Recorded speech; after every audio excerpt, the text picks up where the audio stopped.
Hello, everyone. This is Mike and my brother Mark.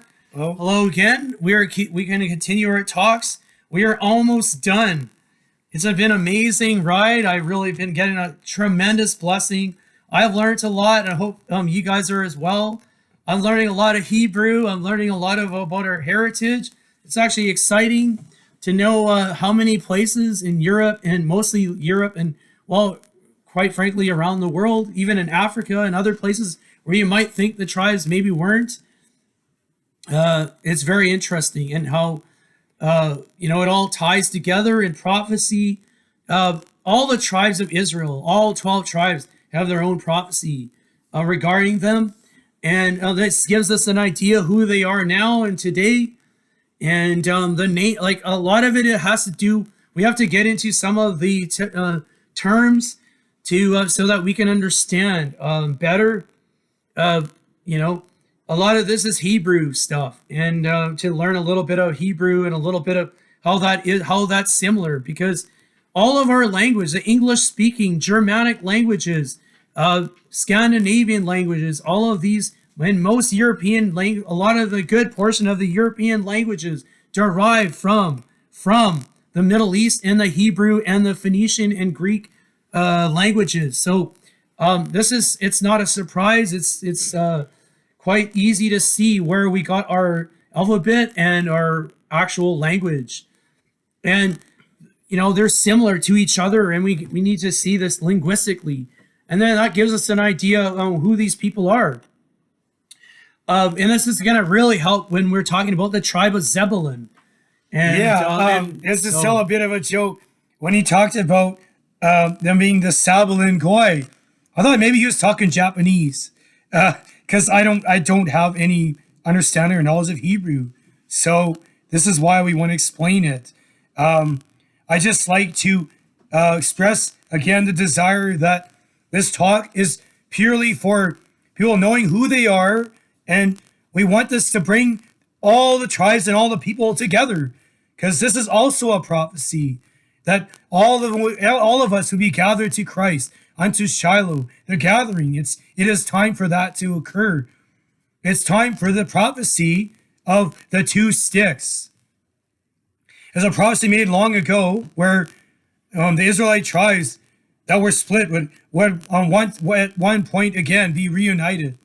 And that's a prophecy that we're looking to have fulfilled. And I would like to encourage that this talk would encourage people in that, and get people to realize that a lot of us are brothers and don't even realize it. And so I'll just digress and let my brother continue from there. So he mentions Zebulun Goy. Zebulun Goy. It's Sabalin. Zebulun Goy. Goy means people in Hebrew. Goyim mean peoples. When you have I am, that means it's a plural. I am means you have a plural. You have Anak and Anakim. This is plural. That's like putting an S there. It's a Hebrew way of putting S. Another way of terming peoples or describing a group of people is where you have example Scottish, Irish, English, these kind of ish or ith or ish means people, like a designation of a certain group of people. So if you're English, you're peoples from England, or the Angles, and where you get Igel, and that when you go Igel, you get the idea. It means bull calf in the Hebrew, and that's how you get Ephraim. And we know that the sign of a bull is the sign of the tribe of Joseph and Ephraim. So that's how we can track peoples and where they come from. So here we have Zebulun Goy. Can be interchangeable with a Z or a Z. So if you're American, that's for my American friends. But so if we have an S, can be a Z or a Z because in Hebrew. So Zebulun Goy means Zebulun. It's another way of saying Zebulun. And then you have Goy, which means people. So they said themselves, designated themselves outright. Like there was no dispute. These are the people of Phrygia, Frisia, which is an area in northern Netherlands, and they had a group of people in an area of northern Germany, and we have areas of peoples of Zebulun in ended up in when they were taken into captivity. A lot of them were taken actually into the British Isles. That's how a lot of the tribes actually ended up in the British Isles. This is another story. The Phoenicians kind of worked with the enemies of Israel, the Edomites and Philistines and the Assyrians and Babylonians. They worked together, and a lot of them were actually sent to these enclaves. Example is the Phoenicians. The Phoenicians had enclaves in northern Germany, actually, and this is where we get the idea where Zebulun was. It says Zebulun would be their dwellings would be close to Zidon or Sidon, or which is basically a Phoenician city called Zidon, and that's part of the prophecy. They would be by Zidon, and they would be close by them, and that's actually true. So that's how we get the tribe of Zebulun actually in Scotland and even in northern France and other parts of France, Scotland and Ireland. But we also see a good portion of the main portion of Zebulun. There's a good portion in Germany, obviously in America and Australia and New Zealand. It clearly shows in South Africa where the Dutch people went. But this gives you an idea of who the tribe of Zebulun is. They're very representative by the sea. It said they would dwell by the sea-shore. And Z means Z or sea. That's where we get the word sea from. And so they're a seafaring, sea-loving people. And that's true. So wherever they are, they're by the sea. Scotland and the places in northern Germany that's by the sea. And they ended up in Netherlands and Belgium. So Netherlands and Belgium have the highest proportion of the people from the tribe of Zebulun. There's a good portion, obviously, the people that was settled in Australia and New Zealand. A lot of Dutch people came there, even in America, actually. New Amsterdam. It was called New Amsterdam before New York, actually. New York was actually settled by Dutch or people from the tribe of Zebulun. And so now we're going to get to the signs of Zebulun, which is a ship. It's actually a ship, which is quite interesting. And obviously, sometimes you see seashells, actually. I don't know how exact that one is, but definitely the ship. The ship is the main sign of, or the main symbol of the tribe of Zebulun. And another really interesting thing is the stone of Zebulun is the diamond, which is very interesting. The diamonds are silicates, and sand is a silicate, right? So I think that's very interesting, because it said in the prophecy that they would take things out from the sands. They would get the treasures of the sands. And I think that's very interesting when you're talking about Belgium and Netherlands. A lot of their wealth came from that. So I think that's very interesting as well. And of course, the other thing about Zebulun is they were a haven. And that's what Zebulun means. It means haven or dwelling or habitation. I think that's interesting because they're a haven for people. So that's why Rotterdam is probably one of the most major ports in the entire world today. And so this haven, they were a haven. This tribe of Zebulun was very instrumental in being havens, in times of war and religious persecution. In time of Reformation, Holland was a free country. People were allowed to come in there without being killed. And so this is a part of the tribal characteristics of Zebulun, and they really enjoy. The sea is important to them, and living by the sea. When they were in Israel, they lived by Galilee. The tribe of Zebulun was by Issachar, and Issachar and Zebulun were brothers, and they were close together. They're the last two sons of Leah, and that's of note. They're the last two sons. So Issachar and Zebulun in Deuteronomy 33 and the blessings are included together, actually, and that's interesting as well. So Issachar, we were talking about its personality. Zebulun is a bit different. in the one aspect, Zebulun doesn't go out to fight, but they are they are actually quite good men of war. The Dutch people, and you look at the Zebulonite history in war, they don't shy away from it. When it comes down to it, they will fight, and they were good fighters. They're not aggressive. They were an aggressive tribe, but they were not afraid to fight. And we can see that. And we'll see that in some scriptures in Judges.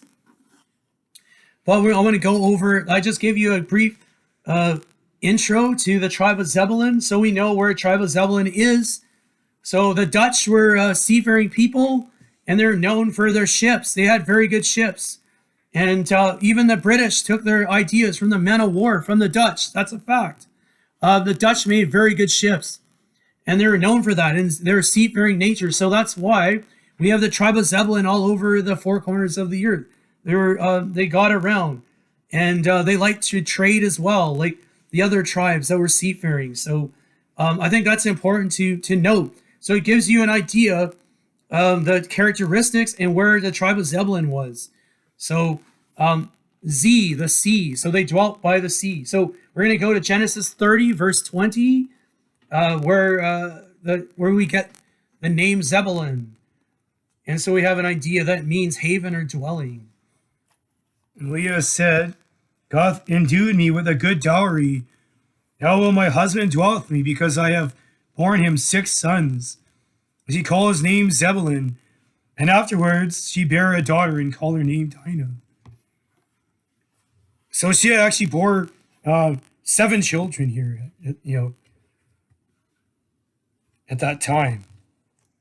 And so it seemed like a group, a haven, as in 6 sons and a daughter. So that's, I guess, how Zebulun got named. Right, and that's a good point. I actually didn't think of it that way. That's actually a pretty good point. In Genesis 35:23, I'm not going to go there, but it's Genesis 35:23 talks about the sons of Leah, and that she had 6 sons, and that's interesting of note. That it tells you who are the sons of Leah, and we're going to talk about Benjamin at last, and so Rachel only had 2 sons. That was actually the favorite wife that Jacob favored, actually, but she was barren for a lot of it, and she actually died in childbirth with Benjamin. So there was all those 2 sons, and then we went over the 4 sons that were born from the handmaidens, and Rachel's handmaids. We have Dan and Naphtali, and then we have Gad and Asher from Leah's handmaidens. So we have those sons. Those are warlike. They were fairly warlike, and God used them to judge and to keep everyone on the swivel, as we could say, which I found very interesting. All those 4 tribes, didn't know. A lot of times we don't know much about them. I didn't know much about them in the Bible, because there's not a lot of big notable characters in the Bible with some of these tribes. And tribe of Zebulun, the only one that I think was of note, was a judge. He was a judge in Israel in a time. His name was Elon of Ijalon, and he was a judge. But the other thing that I found was interesting is how Zebulun was known for them being really good, skilled men of war, actually, which I found was interesting. I didn't know that. And I thought that was an interesting thing, especially in the time of David. And also the time of David showed that there's another characteristic of Zebulun. They have the ability to be humble themselves and be peaceful and come together. And so they actually went to Jerusalem and came back to the temple, and they did some. So they have this humble nature about them, and this peaceful nature with them, and this nature to want to work together. And I thought that was an interesting part as well. I'm going to go over that later, but I want to go to the prophecies of Zebulun, concerning Zebulun, where they dwell by the sea. That we're talking about the treasures of the sand, and so of the sea. Genesis 49:13. We'll go there. Okay. This is concerning Zebulun. Zebulun shall dwell at the haven of the sea, and he shall be for a haven of ships, and his border shall be unto Zidon. Issachar is a strong house between two burdens. So then we hear about Issachar after. So. And those are two brothers. And this here is a separate one, not concerning Issachar, but Zebulun in particular. And so we discussed that. That's how we get the symbol for the ships. So it's a haven for ships. It'd be a haven for ships. And we get the idea of the sea, that they would dwell by the sea. And that's exactly where they live. They live by the sea. The Netherlands and Belgium is actually right by the sea. And they claim large portions of that land actually from the sea. Is another thing of note. And they're basically the only people who really did that. And I think that's very interesting. And I think that has to do with the treasures of the sand and getting back those things. And I think that's interesting also. And then I'm going to go to the other prophecy concerning Zebulun. Is Deuteronomy 33, 18 and 19. So we have, it concerns Issachar and Zebulun together. So verses 18 and 19. Yeah. And of Zebulun, he said, Rejoice, Zebulun, in thy going out, and Issachar in thy tents.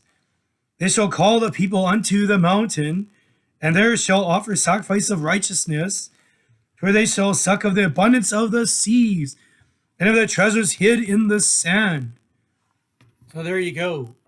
It's the interesting part of it is that Issachar was going to dwell in their tents, so they were they enjoyed they were going to have blessing, and they were just they were okay to stay put. They didn't move around a lot, and that's the difference between Issachar and Zebulun. Zebulun loved to move around, and that's what it said. They would it shows that idea that they wanted to seafare and do some business and trade and do things like that, and that's very what Tribe of Zebulun was known for, and that's the difference between the two brothers. I think and one of the clear differences between Issachar and Zebulun. But they Issachar, like Zebulun, liked to be by the sea. They didn't mind being by the sea, but they also Issachar dwelt by mountains, and so which I found was interesting. And but the Zebulunites like to dwell by the sea, and it talks about something called to righteousness, that the tribe of Zebulun would be representative and would be instrumental in the last days, calling to righteousness, which I found was very interesting here, and that they would be blessed from the treasures of the sands in the seas. So they were blessed from the merchant dwellings within shipping in the seas. This is where they derive a lot of their wealth from, and also again actually from reclaiming the sea, getting land, and of course, like I said, with diamonds and things like that, which I found interesting because the stone of Zebulun in the ephod of the high priest was actually the diamond. And so that's where we get Belgium. Another one is Holland. Zwollen is another way of saying the people of Zebulun. And so that's how you get that. It's no coincidence. So we have to look at some of those wordings and pronunciations and linguistics. It gives you an idea who the tribe of Zebulun is. Judges 5:18, I want to go there. Judges 5:18 gives us that idea of an understanding that Zebulun was actually not afraid to fight, and they're actually pretty good warriors. And so I wanted to make that point, and Judges 5:18 does make that point. So when they were called to war, they went. They didn't shy away from it. And they were brave and skilled warriors. Zebulun and Naphtali were a people that jeoparded their lives unto the death in the high places of the field. The kings came and fought the kings of Canaan in Tanakh by the waters of Megiddo. They took no gain of money. They fought them from heaven. The stars in their courses fought against Sisera. The river of Kishon swept them away, and the ancient river, the river Kishon, O my soul, thou hast trodden down strength. So there you go. They were not shy, and they went to war against their enemies, and they didn't shy away from it. And Another one I'm going to go to First Chronicles 12, verse 33. This is the time of David, and they were called to war as again, and it makes them. It actually makes some points about Zebulun, about their military abilities. And I think that was interesting because I never knew that Zebulun was known for having some warlike prowess, and I think that's interesting. So let's go with that. First Yeah. Chronicles 12:33. Of Zebulun, such as went forth to battle, expert in war, with all instruments of war, 50,000 which could keep rank. They were not of double heart. And this is when you're talking about war. This is a really important point. Expert in war, and they could keep rank.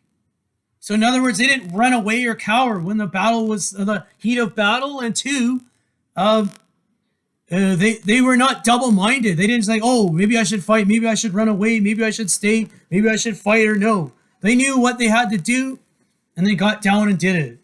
And they said they hazarded their lives back in that day, in the time of the judges, and they weren't afraid to lay down their lives for their brethren and to protect their land and the land of Israel. And I think that is something that I find very interesting. And so I think that's how Tribe of Zebulun is going to be used in the last days. And again, I want to close with one last point of the characteristics of Zebulun was that peaceful nature, that humble nature, that nature of being a haven for people and people having trouble and struggles, and that humility that they had. Second Chronicles 30 verse 11. I have found this interesting as well, with the personality of this tribe. Nevertheless, the verse of Asher and Manasseh and of Zebulun humbled themselves and came to Jerusalem. Also in Judah, the hand of God was to give them one heart to do the commandment of the king and of the princes by the word of the Lord. And there assembled at Jerusalem much people to keep the feast of unleavened bread in the second month, a very great congregation. And they rose and took away the altars that were in Jerusalem, and all the altars of incense took they away and cast them into the brook of Kidron. So there you go. See, we're talking about that they would be used in righteousness to bring righteousness to bear. And here we go. They did it already in the past. The Chronicles there. Second Chronicles 31:11. Or sorry, First Chronicles. Is it First Chronicles? No, or Second Chronicles. Yeah, Second Chronicles Chapter 30, verse 11. Verse 11. Yeah, Second Chronicles 30, verse 11. They did it in the past, time of David. So it says that they would be used to work righteousness in the future. And from that area, the tribe of Zebulun and Issachar and Naphtali, actually where is the Galilee region, Yes. where Christ And this blessing and this humility interesting. was actually what Moses mentioned, and when we read in Deuteronomy 33, talked about this way of humbling themselves and coming to righteousness. It was also mentioned in Deuteronomy 33 when Moses, and so it continued here in Chronicles. So they seem to be a tribe that could come and humble themselves and come and worship and honor the living God, and that's an encouragement to all tribes of Israel to do the same. And as it was then, it was a time of rejoicing, and we need to come together as a people, especially in a time like now. We see like the tribe of Issachar and these other tribes helping out their brothers in Ukraine right now. We see this coming, together. We can understand why the world is the way it is, and why we're coming to our brothers' aid, because a lot of our brothers are living in Ukraine, and so it explains a lot of the world history as well, and why we have NATO and the EU and the countries in it, and why we give each other aid, and why we help each other. And I just pray as the days go forward, we come more together as tribes and as people to come to righteousness and have that godly testimony in the earth and bring praises to the living God. Amen. and come to Christ. And this is what's intended by this talk and by the prophecies and the events of and recently. It's all for a godly purpose. Yep, to bring about his kingdom in this earth. And Christ will rule and reign. And he's going to do that for 1,000 years. And we want to rule and reign with him. Then we have to, wait to righteousness and sin not, as Paul wrote in his scriptures. So, and we have to quit ye like men too, and keep right too, and not be worried and concerned about hazarding our hells, hazarding our lives in the hells shouldn't be for double-minded. God's purpose. Let's not be double-minded either. Let's be clear in our purpose and not waver from it, so we can learn from these tribes and some of their characteristics, and we can, we have these tribal identifications. And for me personally, I see myself very close to the tribe of Judah. I feel, some very clear heraldry and feelings and affinity to it. I have a deep, strong affinity to the tribe of Dan, I see, and also to a bit to the tribe of Joseph, Manasseh, which is America, Manasseh, and Issachar, and these tribe. I feel these are my personal affinities and closeness and personality, but there's other people with other tribal characteristics and ideas. I'm not saying that if you have those characteristics, you're for sure from that tribe, because there's also heraldry and history and genetics and linguistics and tribal migrations and names and all kinds of things that you have to consider. And one country, yes, there's a lot of people from the tribe of Zebulun in these countries that I listed, but not to say there's people not from the tribe of Zebulun in other countries, and not to say that everybody in Netherlands is from the tribe of Zebulun, because that's not true either. As we can see, there's other tribes in the Netherlands and Belgium as well. So, we can clearly see the tribe of Zebulun in Netherlands, and also to know another thing that was interesting to note is that Netherlands have a red and white and blue flag. That's just like America, just like many other of the Israelite nations. We have red, white, and blue in our flag. That's not a coincidence. Changed from orange to red. And that's an interesting story with the Dutch, how they changed it from orange to red. Because that orange faded, and it's a funny story. It's an interesting story, but I'm not going to get into it, but it's interesting nevertheless. But Holland's seal and their earlier coat of arms and seal had the ship on it. That's why I wanted to put that in there. Because when you look at the coat of arms today, you might not get that idea. They have a lion on it, which obviously shows the Israelite heritage as well, again. But so I'll leave the tribe of Zebulun there, and we're going to finish with the tribe of Benjamin, which is actually quite an interesting tribe. I may not get through the tribe of Benjamin actually in one talk. So God bless everyone, and take care. Bless.